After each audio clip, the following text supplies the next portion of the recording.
안녕하세요. 책 어떤 삶들을 읽고 있는 읽는 사람입니다. 오늘 읽을 부분은 책의 5장 국민대 하구입니다. 생강이와 국민대 고양이 추호호 박예진 마지막 부분입니다. 종이책으로는 140페이지가 되겠네요. 그럼 시작해 볼게요. 생강이의 마지막 2018년 9월 말 가을의 평범한 밤이었다. 과제 마감이 임박해 있던 예진 씨는 도서관에서 거의 밤을 지새우며 과제를 마무리한 뒤 택시를 타려고 새벽 교정을 나서고 있었다. 그때 고양이 둘이 눈에 들어왔다. 정문으로 가는 길의 두 마리 용을 형상화한 용두리 조형물 앞에 넉넉한 인도를 두고도 굳이 차도에 누워 배를 보인 채 가을 새벽을 호젓하게 만끽하고 있는 것은 생강이와 두부였다. 새벽 시간이라 교내에 차가 다니지 않았지만 혹시 교통사고라도 당할까 걱정되어 급히 둘에게로 다가갔다. 인도에라도 올려놔야 마음이 놓일 것 같아서였다.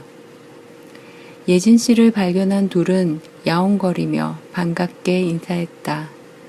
그 모습이 새벽까지 학교에 머물며 지쳐있던 예진 씨의 마음을 위로했다.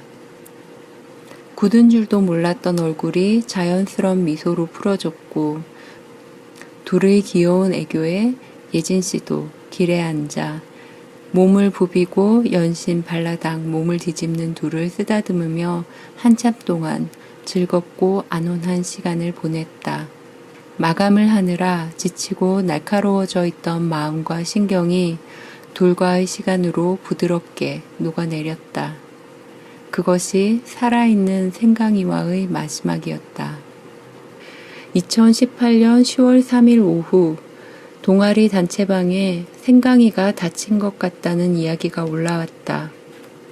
여느 때처럼 급식소와 집을 살피던 동아리 팀원이 생강이를 만나 쓰다듬으며 교감을 하려고 보니 생강이가 연신 어딘가를 핥았다고 한다. 자세히 살펴보니 구멍 형태의 상처가 있었고 치료가 필요할 정도인 것으로 판단되어 포획하려 한다는 내용이었다. 동아리방에 비치되어 있던 이동장으로 생강이를 포획하는 데 성공했다는 이야기와 병원으로 이동했다는 내용이 뒤따랐다. 단체 대화방에 전송된 사진으로 본 생강이의 상처는 꽤 깊어 보였다. 무언가에 찔린 듯한 상처를 본 의료진은 수술이 필요하다 판단했고 그대로 진행되었다. 수술은 갑작스러운 것이었지만 부상 제보는 드문 일이 아니었기에 크게 걱정하는 사람은 없었다. 수술 후 생강이는 회복하는 듯 했다.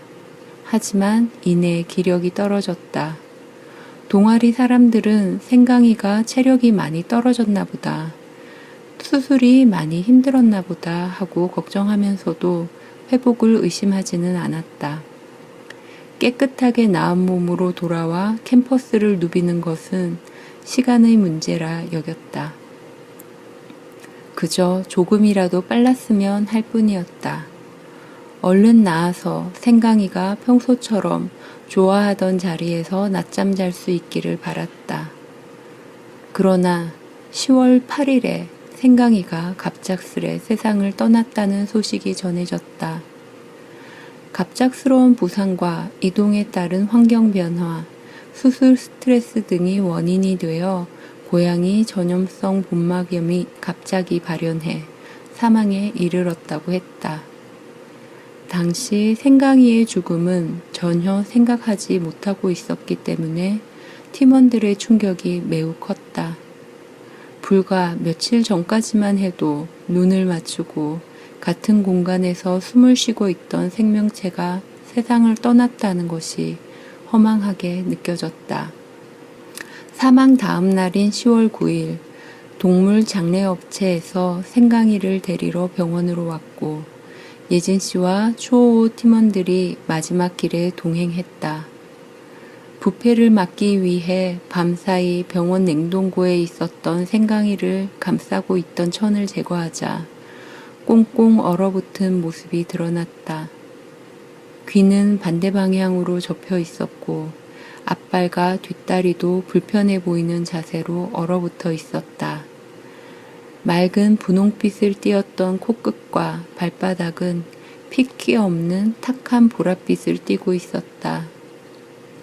털의 윤기는 모두 사라진 채였고 생강이의 특별한 매력이던 눈빛은 단단히 감긴 눈꺼풀에 가려져 있었다. 한 번만 더 그 눈과 마주할 수 있다면 얼마나 좋을지. 하지만 이제는 영원히 다시 볼 수 없는 눈동자였다.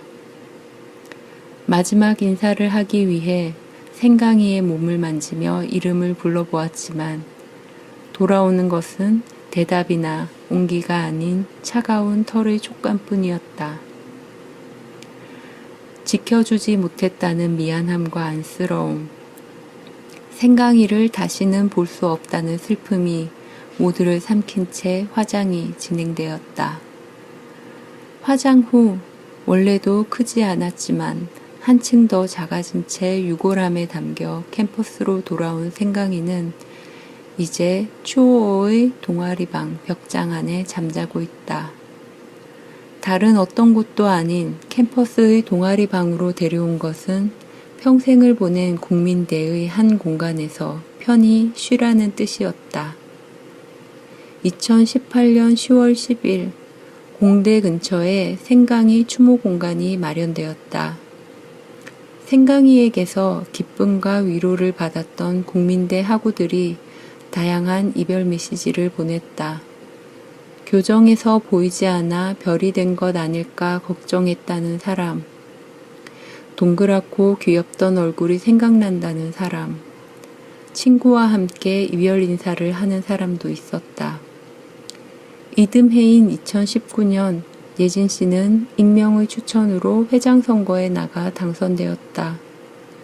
스스로를 그릇이 큰 편은 아니라고 생각했던 예진 씨는 회장 선거 유세를 해 나가면서 동아리를 망치거나 공냥이를 잘 돌보지 못할지도 모른다는 회의와 불안에 맞서서 스스로를 믿고 나아가는 법을 차츰 배워나갔다.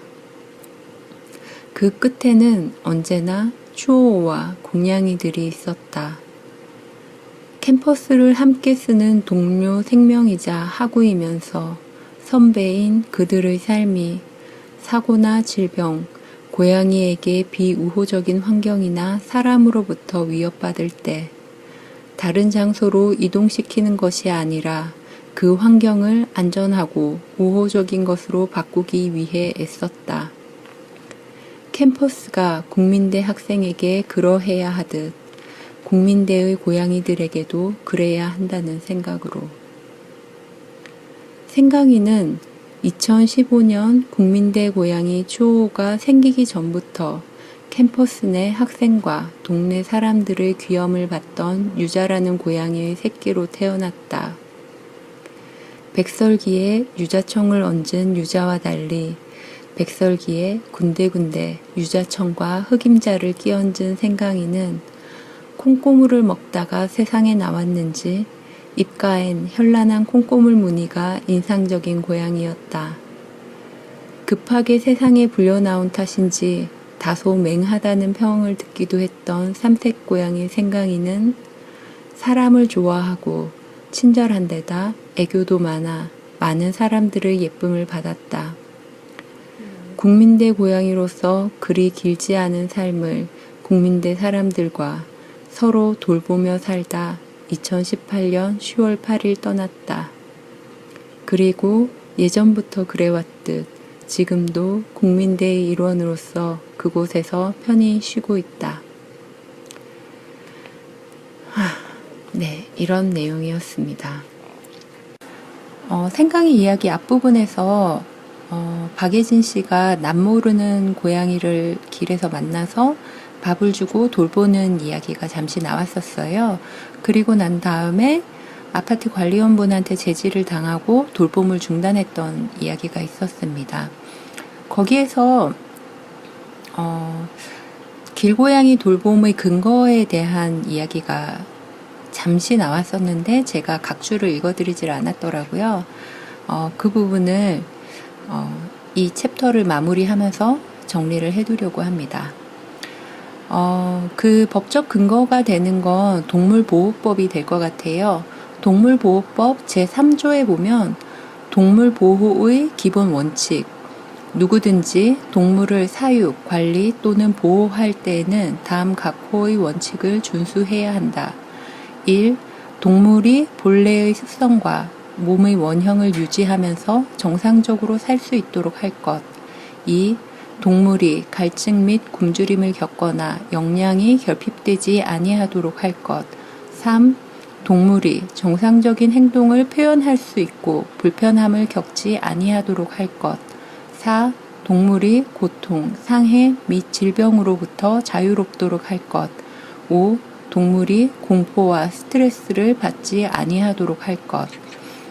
이 부분을 보시면 앞에 여러 챕터에서 나왔던 TNR이라던가 돌봄이라던가 병원 치료라던가 하는 부분에 대해서 활동가들이 어떤 부분을 신경 쓰면서 해왔는지 보실 수 있을 것 같아요. 그리고 이어서 또 다른 근거가 될 법한 것이 제4조입니다. 제4조가 국가, 지방자치단체 및 국민의 책무라고 되어 있는 부분이에요. 거기에서 국가나 지방자치단체의 책무에 대해서는 좀 넘어가고요. 어차피 저희들은 국민이니까요.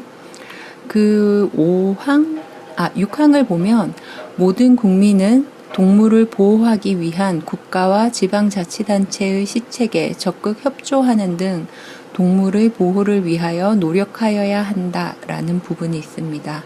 2023년 6월 20일 개정된 부분이에요. 그러니까 국가가 국민도 동물 보호에 참여하기를 이제는 바라고 있다고 볼 수 있을 것 같습니다. 그리고 이게 동물보호법에 명시될 수 있었던 건 아마도 20세기 때부터 1990년대, 80년대부터 현장에서 꾸준히 열심히 활동해온 현장의 무급 활동가들 덕분일 거라고 생각을 해요.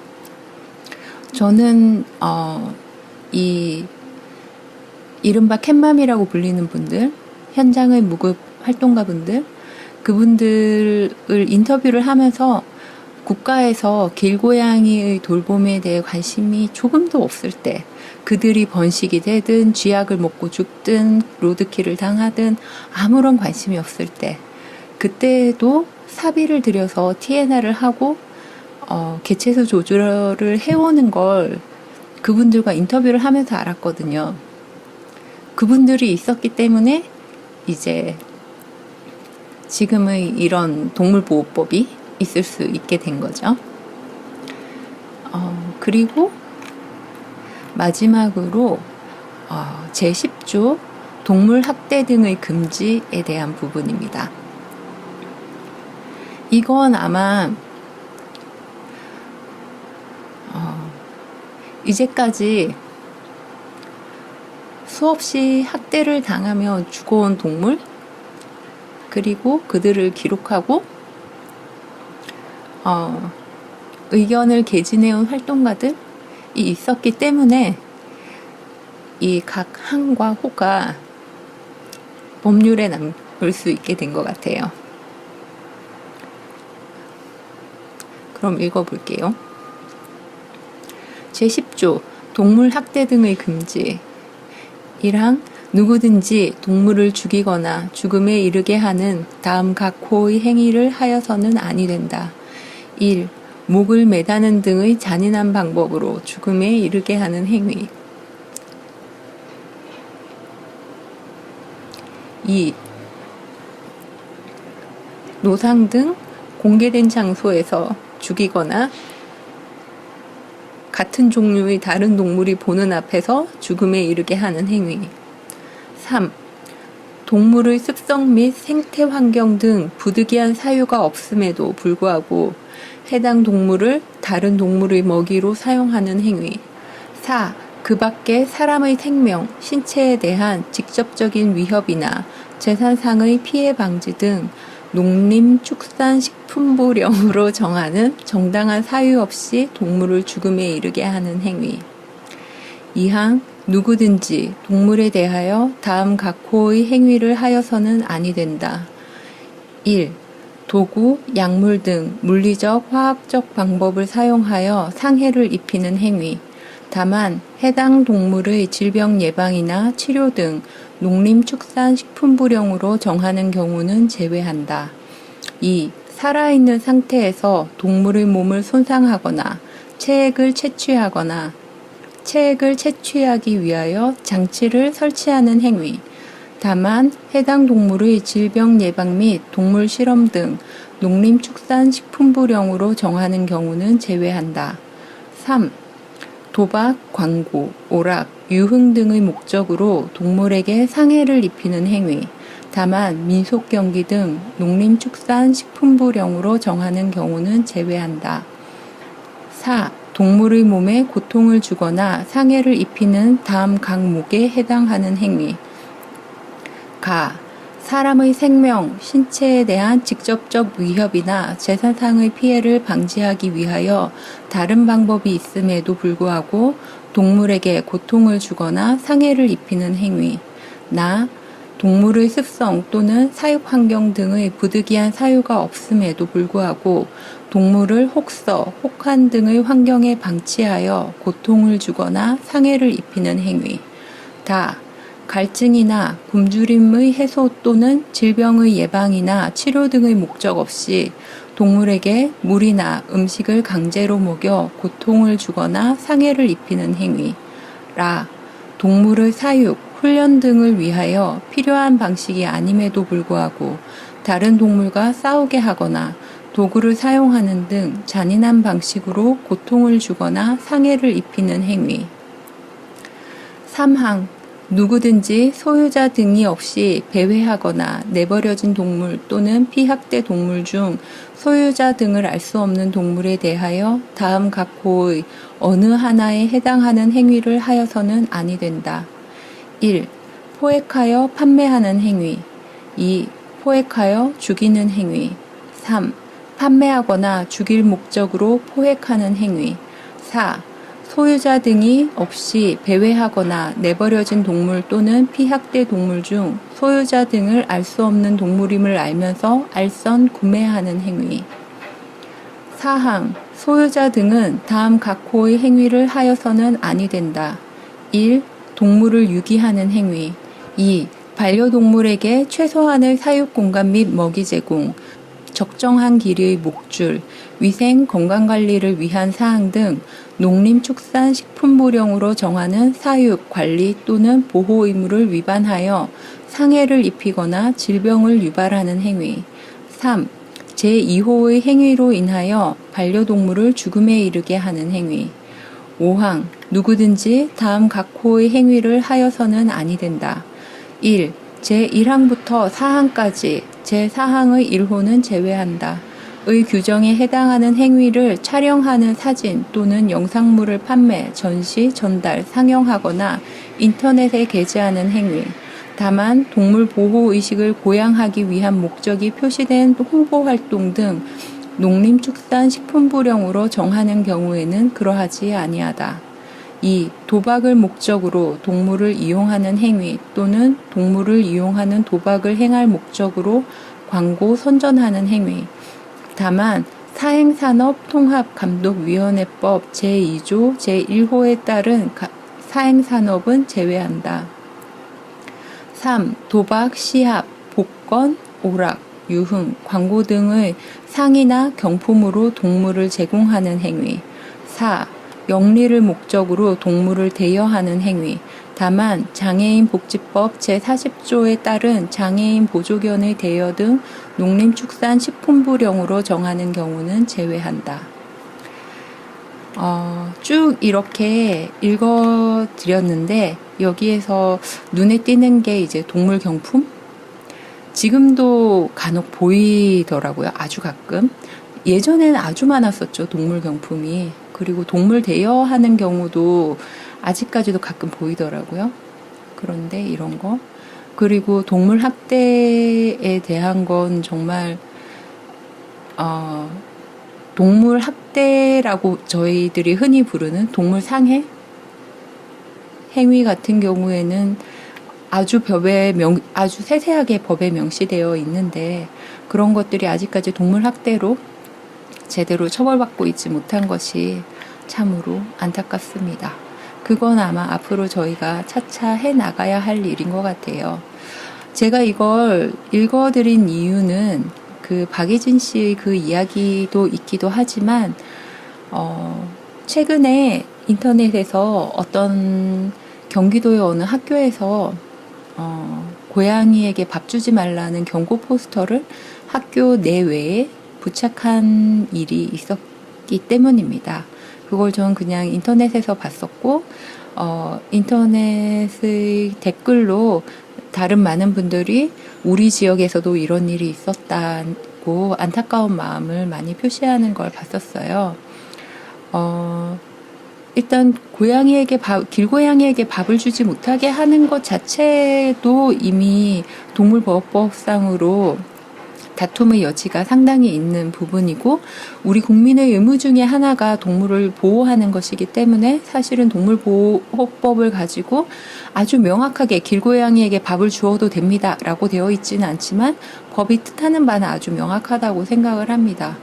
우리에게는 동물을 보호할 책무가 있고 또 동물에게 배고프고 목마른 동물을 방치하는 건 동물 학대고요.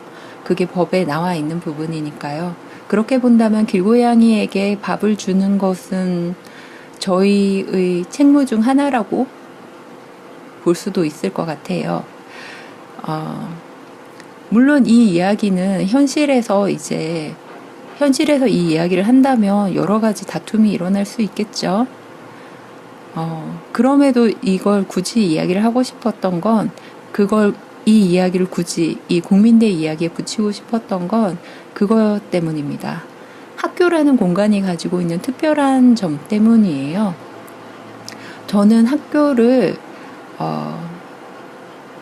우리의 미래 세대를 키우는 무균 처리된 배양시설 같은 곳이라고 생각을 합니다. 현실은 약간 다르겠지만 저희가 지향해야 하는 부분은 그런 거라고 생각을 해요. 학교에서는 단순히 정보나 지식만 전달해서는 안 된다고 저는 생각을 하거든요. 학교는 우리 사회에서 살아갈 사람들을 가르치는 곳이기 때문에 그때 가르칠 때 단순히 지식과 정보만 가르치는 것이 아니라 사회를 살아감에 있어서 우리가 어떤 태도를 취해야 하는지, 우리가 어떤 것을 가지고 나가야 하는지, 우리가 무엇을 지향해야 하는지 그런 이상을 가르치는 곳이라고 생각을 해요. 그리고 물론 그렇게 학생들이 품고 나온 이상은 현실을 마주치는 순간부터 깨져나가기 시작하겠죠. 무척 아프게 깨져나가겠죠. 그렇지만 그런 이상이 있어야지만 우리 사회가 조금 더 나은 곳으로 마땅히 가야만 하는 곳으로 갈 수 있어지는 것 같습니다. 왜냐하면 우리가 살고 있는 오늘이 과거 누군가의 이상이었잖아요. 그러니까 우리는 이상을 가지고 이상을 실현하기 위해서 노력해야 할 의무가 있는 거죠. 미래 세대를 위해서. 우리 다음 미래 세대는 또 그 다음 미래 세대를 위해서 그런 걸 해야 할 거고요. 전 그렇게 생각합니다. 머리가 너무 꽃밭인가요? 그렇지만 전 그렇게 생각을 해요. 그래서 다들 힘내주셨으면 좋겠습니다. 각자의 자리에서 자기가 가질 수 있는 가장 아름다운 이상을 가지고 사람들과 이야기하고 행동하고 그랬으면 좋겠어요. 자기 앞에 꽃밭을 만든다는 마음으로 그렇게 살았으면 좋겠습니다. 동물보호법 보니까 갑자기 막 울컥하네요. 여기까지 들어주셔서 정말 감사합니다. 그러면 다음에는 저희는 이제 대전으로 갑니다. 대전에 있는 사설보호소로 가게 될 거고요. 거기에 계신 분은 정말 치열하게 보호소를 운영을 하고 계신 분이세요.